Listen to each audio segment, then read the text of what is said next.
So part one, marketing planning. We'll do some initial concepts and then we'll talk a hypothetical, as I mentioned. So marketing planning requires that you have the right framework, the right mental framework for thinking about marketing. It's not just about clicks or traffic or rankings or leads or those related but unimportant, frankly, in isolation numbers. What we're really talking about is focusing on the actual revenue generated from the cases that you generate via marketing. Where you need to know your financial goals ahead of time so that you can bring the resources to bear that are required to meet your overall business objectives. So with that in mind, here are the prerequisites for developing a marketing plan. Number one, how much money do you need to make to meet your goals for the year? That's step one. You need to understand exactly what it will take. What do you need to bring in the door to call this year a success? Whatever success means to you. Number two, how much do I make per case?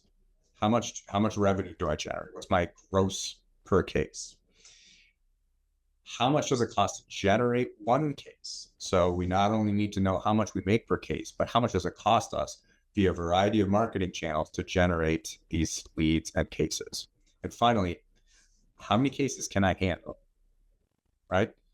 So obviously numbers 2 through 4 are very much interrelated. And they all ladder back up to number 1, which is, have you met your goal, your revenue goal for the year? Okay, so I promised a hypothetical, and here it is. For starters, let's say that we'll say me. I am a criminal defense attorney in Minneapolis, and I know that for my business to be successful, I need to generate 10 DWI cases per month, criminal defense.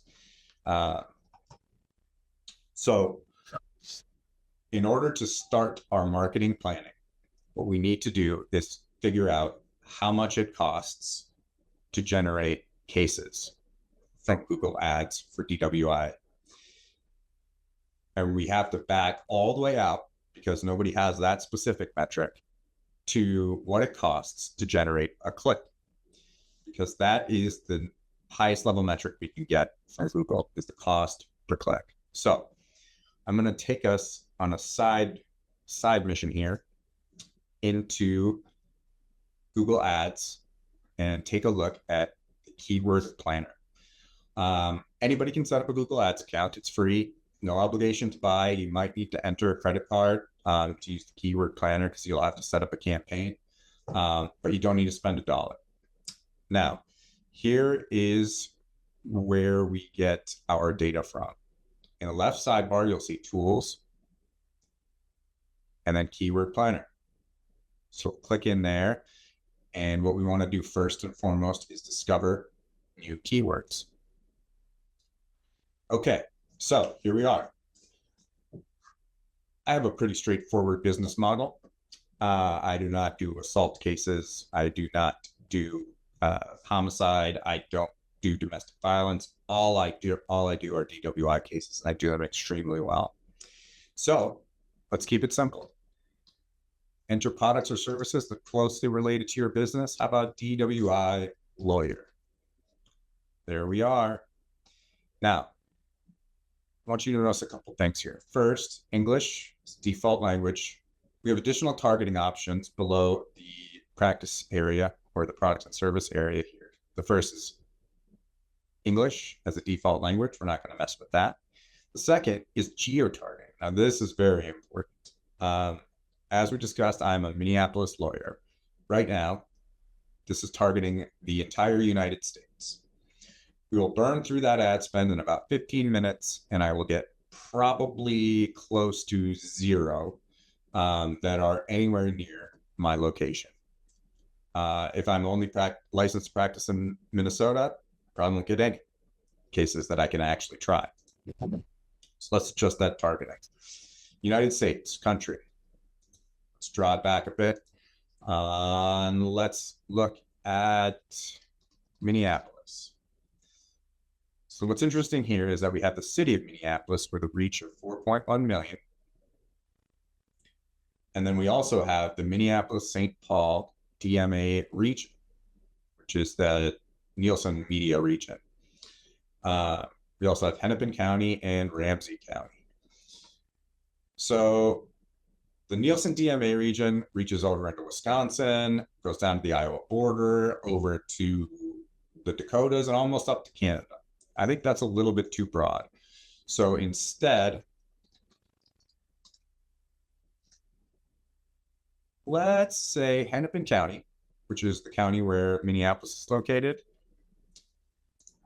and Ramsey County, which is where the twin city of St. Paul is located. And we'll use that to be our geographical targeting area. So now we are going to click Get Results.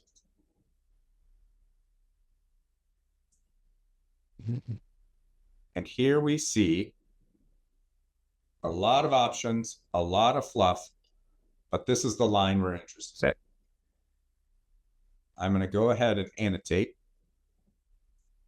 to draw your attention to the cost and other data for the search DWI lawyer in Google Ads.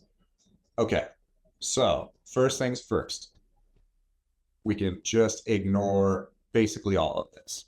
Average monthly searches, don't need them. We're a DWI lawyer. We know that people get DWIs and that they require a criminal defense attorney to represent them in court. We know this. We don't care about volume. We care about 3-month change or year over year. We don't even care about competition. We don't care about ad impression checks. We're not running ads yet.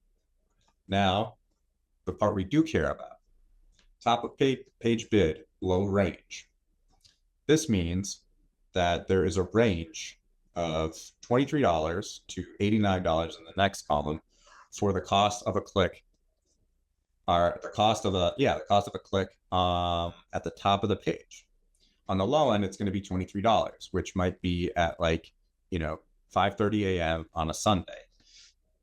We're not interested in that. We're big game hunting here. We want the number one position, and we're willing to pay up for it. So we want the top of page bid, high range as our cost per click. $89.33 is that number, or $89. So we've got what we need from Google Ads. We are going to switch back over to our hypothetical. Okay, so let's talk about the math of cost per lead. We now know the top of page cost per click is $89. But what we don't know is what percentage of clicks call or fill out a form. That's called a conversion. And then once we have those conversions, once we have those leads, what percentage of them qualify? Qualifying in this sense, typically for us, would mean they're looking for the services of the attorney in the geographical location where the attorney can serve them. Stock yardages.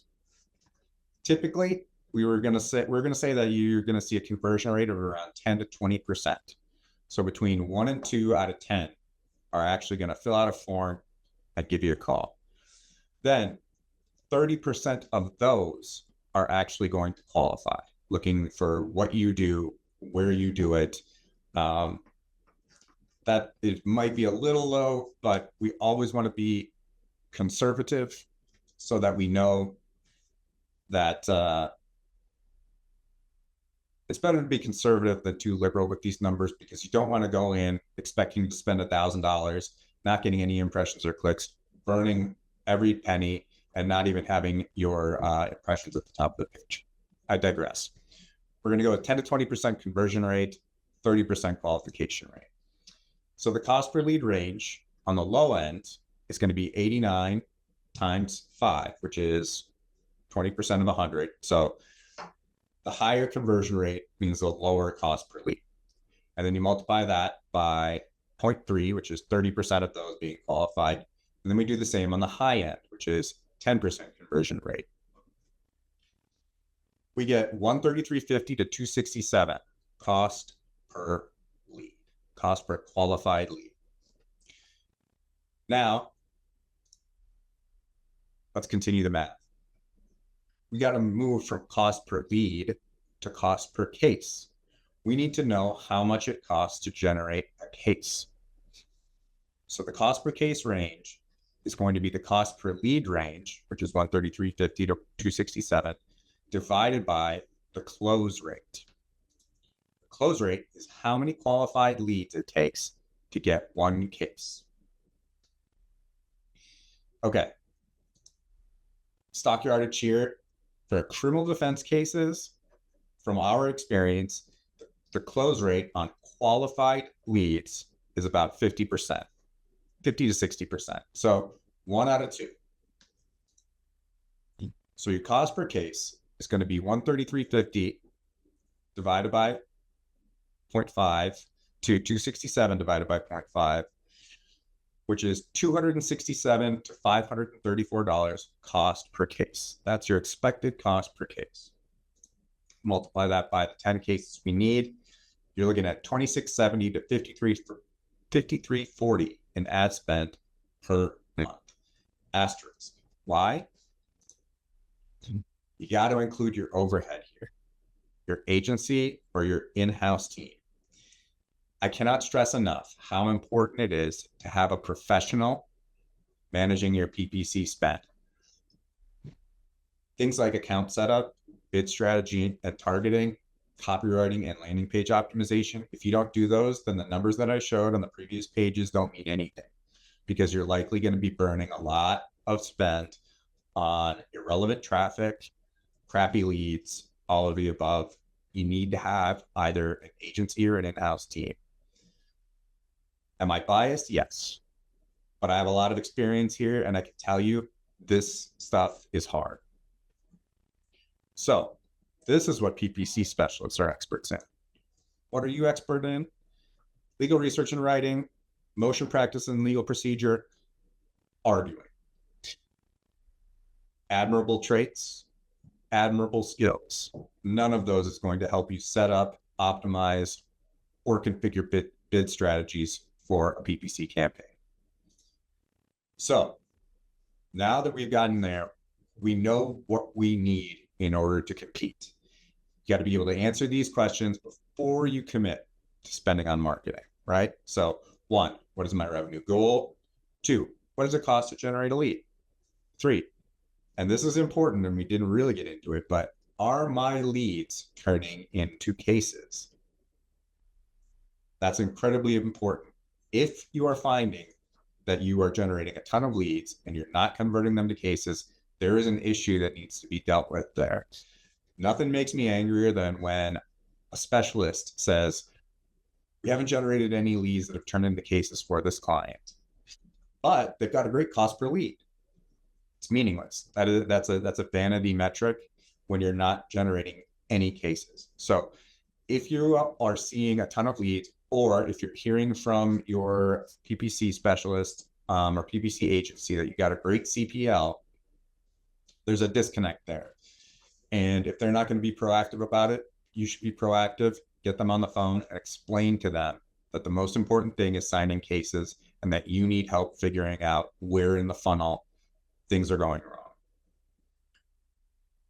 Finally, the last thing we need to know, how much does it cost to generate a case?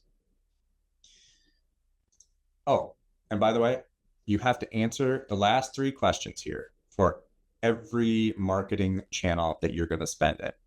PPC, SEO, YouTube, Facebook, Reddit, whatever it is. You need to have these answers so that you can plan, so that you understand your success metrics, and you have a pretty solid grounding in what it takes to succeed. And as we'll discuss later, whether it's an area where you even want to push spend.